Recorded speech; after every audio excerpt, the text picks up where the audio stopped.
Generation మారుతుంటే వాటితో పాటు పోటీగా ప్రాబ్లమ్స్ కూడా పెరుగుతున్నాయి. ఆర్థిక సమస్యలతో పాటు ఆరోగ్య సమస్యలు కూడా తలెత్తుతున్నాయి. రకరకాల జబ్బులతో నిత్యం వైద్యానికి ఆసుపత్రుల చుట్టూ తిరుగుతున్నారు. అయితే ఈ మధ్య లేటెస్ట్గా ప్రతి ఒక్కరూ ఐరన్ డెఫిషియన్సీతో బాధపడుతున్నారు. వయసుతో సంబంధం లేకుండా ఇబ్బందులు ఎదుర్కొంటున్నారు. ఎవరు ఎలాంటి స్టేజ్లో ఎలాంటి సమస్యలు ఎదుర్కొంటున్నారో ఒకసారి చూద్దాం.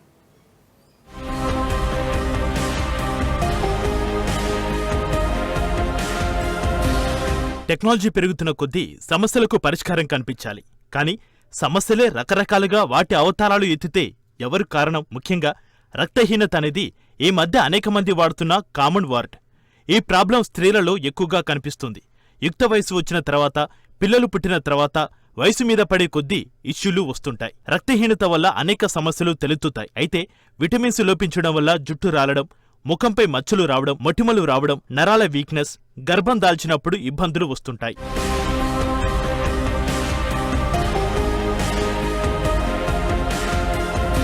ఆధునిక ప్రపంచంలో ఉరుకుల పరుగుల జీవితంలో మహిళలు, పురుషులు అనే వ్యత్యాసం లేకుండా పోటీపడి మరీ సంపాదనపై దృష్టి పెడుతున్నారు. దీంతో సమయానికి నిద్ర, తిండి మర్చిపోతున్నారు. దీని కారణంగా ఊబకాయం, థైరాయిడ్ వంటి సమస్యలు తలెత్తుతున్నాయి. ప్రజెంట్ జనరేషన్లో తన అనుకున్న వారితో సమయం గడపలేకపోతున్నారు. ఉన్న కొద్ది సమయం కూడా మొబైల్ ఫోన్, ల్యాప్టాప్ అంటూ ఆధునిక ప్రపంచంలో బిజీ అయిపోతున్నారు. వర్క్ స్ట్రెస్ వల్ల అనేక ఇబ్బందులు పడుతున్నారు.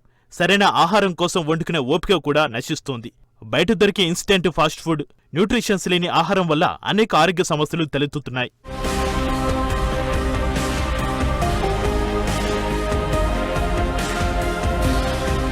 డైలీ మెనూలో ఆరోగ్యకరమైన ఆహారం తీసుకోవడం తప్పనిసరి.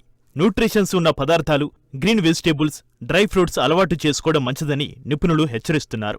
వైద్యులు సైతం ఈ విషయానికి సంబంధించి జాగ్రత్తలు చెబుతున్నారు. ఈ మధ్యకాలంలో చిన్నపిల్లల నుంచి వయసులో ఉన్న అమ్మాయిల వరకు ఐరన్ డెఫిషియన్సీ లోపంతో తమ వద్దకు వస్తున్నట్లుగా వైద్యులు వెల్లడించారు. అయితే శరీరంలో ఉన్న రక్తహీనత లోపాన్ని కేవలం ఆహారంతోనే అధిగమించవచ్చని వైద్యులు, నిపుణులు సూచిస్తున్నారు. ఐరన్ రిచ్ ఉన్న ఆహారాలను తీసుకోమని హెచ్చరిస్తున్నారు. ఐరన్ అనగానే ముందుగా మనకు గుర్తొచ్చేవి పాలకూర, తోటకూర లాంటి ఆకుకూరలు. కానీ కొన్ని ఇతర ఆకుపచ్చ కూరగాయల్లోనూ, ఫ్రూట్స్లోనూ ఐరన్ పుష్కలంగా లభిస్తోంది.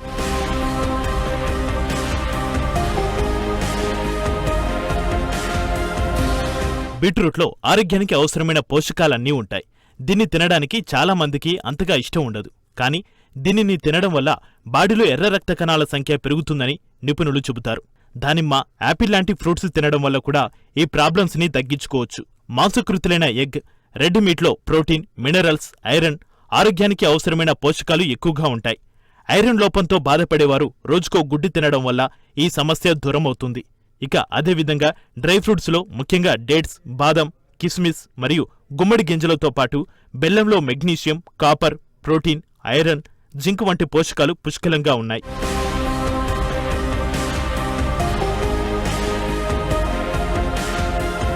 ఇక సరైన మోతాదులో సరైన ఆహారాన్ని సరైన సమయానికి తీసుకోవాలి. ఆహారంతో పాటు నిద్ర, వ్యాయామం కూడా శరీరానికి ఎంతో మేలు చేస్తాయి. ఇలా చేస్తే ఎలాంటి సమస్యనైనా ఎదుర్కోవచ్చని వైద్యులు తెలుపుతున్నారు.